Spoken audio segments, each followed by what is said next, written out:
नमस्कार। हिंदी साहित्य की आज की कक्षा में हम हिंदी साहित्य के आदिकाल की प्रमुख प्रवृत्तियों के बारे में चर्चा करेंगे। विद्यार्थियों, जैसा कि आप जानते हैं, हिंदी साहित्य के इतिहास को 4 कालों में बांटा गया है: आदिकाल, भक्तिकाल, रीतिकाल और आधुनिक काल। प्रत्येक युग का नामकरण तत्कालीन युग की विशेष प्रवृत्तियों के आधार पर ही निर्धारित किया गया है। आज हम हिंदी साहित्य के इतिहास के प्रथम काल आदिकाल की प्रमुख प्रवृत्तियों के बारे में जानकारी प्राप्त करेंगे। वस्तुतः यदि इस काल के बारे में बात की जाए तो इस काल में बहुत सारी प्रवृत्तियां देखने को मिलती है। इस काल की जो रचनाएं प्राप्त हुई है, उन रचनाओं में किसी रचना में श्रृंगार की प्रधानता है, किसी में वीर भावों की प्रवृत्ति देखने को मिलती है, तो कुछ ऐसी रचनाएं भी है जिसमें धर्म का उपदेश, नैतिकता, योग साधना आदि का निरूपण भी हुआ है। तो ऐसी स्थिति में इस बात का निर्धारण करना कि कौन सी प्रवृत्ति आदिकाल की प्रमुख प्रवृत्ति है, ये एक दुष्कर कार्य है। लेकिन फिर भी कुछ प्रवृत्तियां ऐसी है जो स्वतंत्र रूप लेकर सामने आती है और आदिकाल के प्रमुख प्रवृत्तियों के रूप में हम उन्हें इंगित कर सकते हैं। आज हम आदिकाल की उन्हीं प्रमुख प्रवृत्तियों की बात करेंगे। तो इस कड़ी में सबसे पहले हम देखते हैं वीर गाथात्मक प्रवृत्ति। इसे आदिकाल की प्रमुख प्रवृत्ति के रूप में देख सकते हैं। आदिकाल की काव्यगत प्रवृत्तियों के मूल्यांकन में जो सर्वप्रथम प्रवृत्ति उभर कर आती है, वह वीर गाथात्मक प्रवृत्ति का उल्लेख करना आवश्यक है।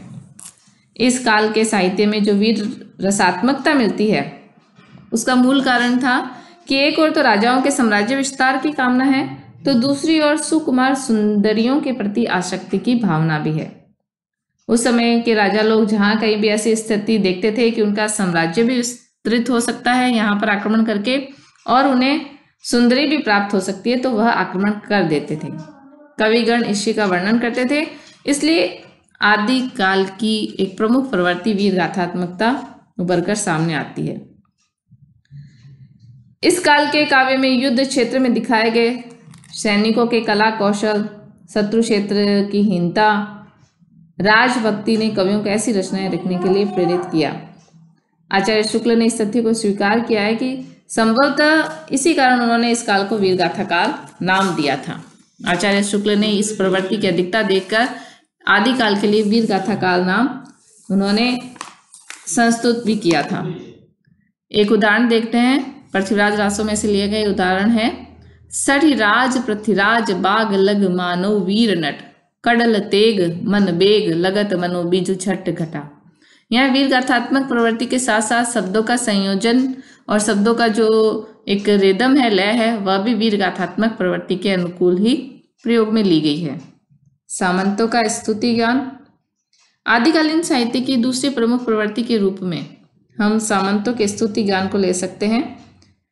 सामंतों का स्तुति ज्ञान उस समय के कवियों की व्यवस्था भी थी और आवश्यकता भी थी।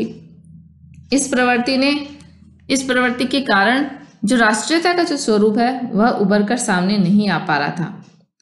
यही कारण है कि आदिकाल में हमें राष्ट्रीयता का संकुचित स्वरूप दिखाई देता है, व्यापक राष्ट्रीयता का स्वरूप दृष्टिगोचर नहीं हुआ। आदिकाल में कोई भी ऐसा रचनाकार सामने नहीं आया जिसने संपूर्ण भारत को एक सूत्र में बांधने का प्रयास किया। ऐसा लगता है कि उस समय के कवियों के मन में केवल अपना आश्रयदाता होता है। आश्रयदाता व सामंत या वह शासक जिसके दरबार में वह रहता, वह उसी के गुणगान करता, उसी की वीरता का बखान करता, उसी के कृत्यों का वर्णन करता। इसलिए जो राष्ट्रीयता का जो स्वरूप है, वह व्यापक स्वरूप न उभर के एक संकुचित रूप से राष्ट्रीयता का स्वरूप यहाँ पर आता है। एक स्तुति ज्ञान की इस प्रवृत्ति ने एक कार्य यह भी किया कि राजा लोग भी कवियों द्वारा अपनी स्तुति सुनकर आत्मलब्ध हो जाते थे। वह स्वयं अपने कृत्यों के प्रति आकर्षित हो जाते थे। और ये सामंतों का स्तुति गान करने की ये जो प्रवृत्ति है, ये आदिकालीन संपूर्ण साहित्य में हमें देखने को मिलती है। ये एक प्रमुख प्रवृत्ति कही जा सकती है। तीसरी जो आदिकाल की विशेषता है, वह श्रृंगार भावना की प्रधानता।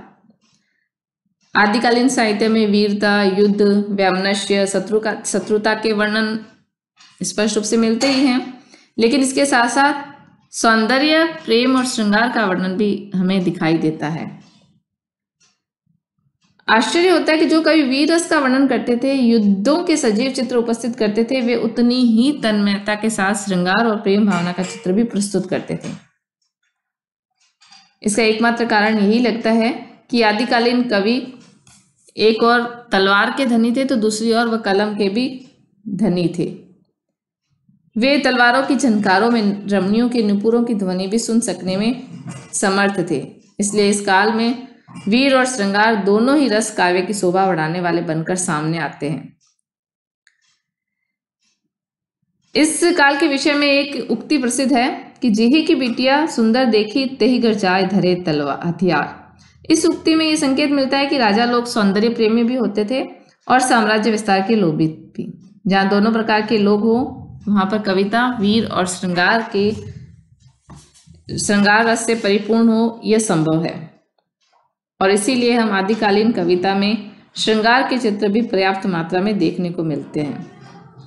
पृथ्वीराज रासों में देखें तो हमें वीर भावों की अभिव्यक्ति दिखाई देती है और इसके साथ साथ प्रेम और श्रृंगार के भावों की प्रचुरता भी। खुमान रासों, बिशलदेव रासों तो श्रृंगार के ही ग्रंथ हैं। ढोला मारूरा दोहा और वसंत विलास जैसे काव्य ग्रंथों में भी श्रृंगार भावना के रूप दृष्टिगत होते हैं। इतना ही नहीं, जैन फागुन काव्य राजशेखर सूर्यकृत नेमिनाथ फागु के अंतर्गत राजा उग्रसेन की पुत्री राजुल के श्रृंगार का निरूपण भी पाठकों को आनंदित करने वाला है। कहने का अभिप्राय है कि धार्मिक ग्रंथों में भी श्रृंगार का सौंदर्य दृष्टिगोचर होता है और इस प्रकार आदिकालीन साहित्य में वीरता और प्रेम, पराक्रम, श्रृंगार, राज्य विस्तार और सौंदर्य का अद्भुत मिश्रण दिखाई देता है। अगली जो विशेषता रीतिकाल की एक प्रमुख प्रवृत्ति के रूप में हम गणना कर सकते हैं वह है इतिहास कम कल्पना अधिक। आदिकालीन साहित्य में इतिहास की अवहेलना देखने को मिलती है। ये ठीक है कि कवि कल्पना के धनी होते हैं और कवि अपनी कल्पना के वशीभूत होकर ऐसी रचना का सृजना करते हैं जिससे इतिहास कुछ फीका पड़ जाता है। आदिकाल के कवियों की स्थिति ऐसी थी कि वे राजाओं के आश्रय में पलने के कारण अपने आश्रयदाताओं का पक्ष बढ़ा चढ़ाकर वर्णन करते थे। एक प्रकार से उन्हें अपने राजा या सामंत की वकालत करनी पड़ती थी। राजा युद्ध क्षेत्र में भले ही वीर और बलशाली नहीं हो, लेकिन फिर भी उसे प्रमाणित करने के लिए कविगण कल्पनाएं करते थे। यही कारण है कि इस काल में रचित साहित्य इतिहास की उपेक्षा करता हुआ कल्पना के आधार पर आगे बढ़ता है। आदिकाल के अधिकांश ग्रंथ अविश्वसनीय या अप्रामाणिक इसीलिए हुए कि यहाँ पर कवियों ने इतिहास से कम प्रयोग किया है और अपनी कल्पना शक्ति के माध्यम से अपने आश्रयदाता राजा को बढ़ा चढ़ाकर उसकी वीरता का, उसके वैभव का, उसके ऐश्वर्य का वर्णन किया है। आदिकाल की एक अन्य प्रवृत्ति है लौकिक साहित्य का सृजन। यह लौकिक साहित्य आकर्षक भी है और प्रभावित करने वाला भी। इस काल में लोक भाषा, लोक परिवेश और लोकाचार की संपृक्ति से सर्वथा सबल लौकिक साहित्य स्वच्छंद रूप से रचित किया गया है। ढोला मारूरा दोहा, जयचंद्र प्रकाश, जय मयंक जस चंद्रिका, वसंत विलास और खुसरो की पहेलियां इस काल के लौकिक साहित्य की उपलब्धियां मानी जा सकती है। इस काल के कुछ कवियों ने लौकिक साहित्य के माध्यम से ही अपनी विशेष पहचान बनाई है और वह पहचान आज तक बनी हुई है। तो ये इस काल की एक प्रमुख प्रवृत्ति कही जा सकती है। अगली विशेषता है रासो काव्य का सृजन। आदिकाल में चरित्र काव्य की परंपरा का निर्वाह देखने को मिलता है और अतः इसे भी इस काल की एक प्रवृत्ति के रूप में स्वीकार किया जा सकता है। इस काल के बहुत से रासो ग्रंथ लिखे गए जिसमें राजाओं के पराक्रम, उनके युद्ध, उनके प्रेम, लोकाचार आदि का विस्तृत वर्णन देखने को मिलता है। पृथ्वीराज रासो, खुमान रासो, बिशलदेव रासो, हमीर रासो, परमार रासो आदि रचनाएं इसी परंपरा में आती है। इन रचनाओं में जो तिथियां दी गई है, नामावलियां दी गई है, विवरण दिए गए हैं, उनकी प्रामाणिकता तो आज भी संदिग्ध है, लेकिन फिर भी रासो काव्य का सृजन करने के कारण रासो काव्य की रूप में इनका महत्व कम नहीं है। प्रकृति का पारंपरिक वर्णन भी आदिकाल की एक प्रमुख विशेषता कही जा सकती है। इन कवियों ने जो प्रकृति का वर्णन किया है वह पारंपरिक रूप से किया है। कहीं कहीं प्रकृति आलंबन रूप में दिखाई देती तो है, कहीं कहीं उद्दीपन रूप में दिखाई देती है। इस काल की कविता में प्रकृति का स्वतंत्र व्यक्तित्व और अस्तित्व कहीं भी परिलक्षित नहीं होता है। कहीं कहीं तो प्रकृति के द्वारा दी गई वस्तुओं की केवल नामावली ही दे दी गई है, उसी के आधार पर कवि ने रचना कर दी है। जहां ऐसी परिगणन प्रणाली काम में ली गई है वहां प्रकृति रिझाती नहीं है, बल्कि केवल एक आभास उपस्थित करती है, उसमें कोई सुंदरता दृष्टिगोचर नहीं होती है। आदिकाल के लौकिक साहित्य में अवश्य ही प्राकृतिक सुषमा का सौंदर्य देखने को मिलता है। वसंत विलास फागु में वसंत आगमन से चारों ओर जो उल्लास और आनंद बिखर जाता है उसे इस काव्य में देखा जा सकता है। इस ग्रंथ में प्रकृति उद्दीप्त भी करती है, कहीं कहीं उसका ऐसा सजीव चित्र देखने को मिलता है जो उसके अस्तित्व का द्योतक है। प्रकृति कहीं तो आम्र मंजरियों और भ्रमरों के गुंजन से चहकती दिखाई देती है, तो कहीं कोयल की कूक से बसंत के उल्लास का आनंद वर्षण करती है। उदाहरण रूप में हम एक अंश देखते हैं। बही ने गयई हिमवंतिव संतिलई अवतारू, अली मकरंदेही मुहरिया कुहरिया सवि सहकार, मुनि जन नाम मन बदये छेदई मानिन भानु, कामिय मन अणदिये कंदय पथिक पराण, वसंतणा गुण गह गहम महामहम सवि घनसार, त्रिभुवनि जय जयकार पिका दव करई अपार। तो इस प्रकार इस काल के कवियों ने प्रकृति को पारंपरिक रूप से वर्णन करने के साथ साथ कहीं कहीं प्रकृति को सौंदर्यशील सुंदरता से युक्त उद्दीपनकारी रूप भी वर्णित किया है।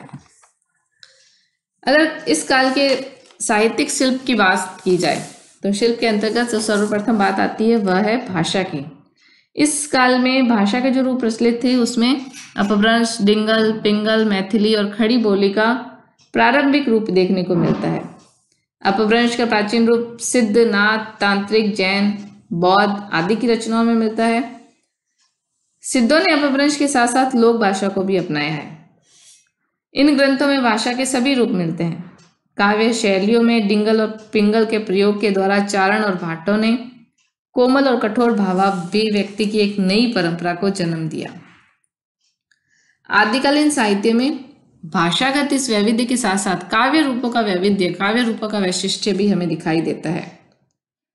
प्रबंध काव्य, मुक्त काव्य तो प्रमुख थे ही, इसके साथ साथ प्रश्नोत्तरी काव्य, रमेनी काव्य, मंगल काव्य, पावड़ा काव्य भी प्रचलन में थे।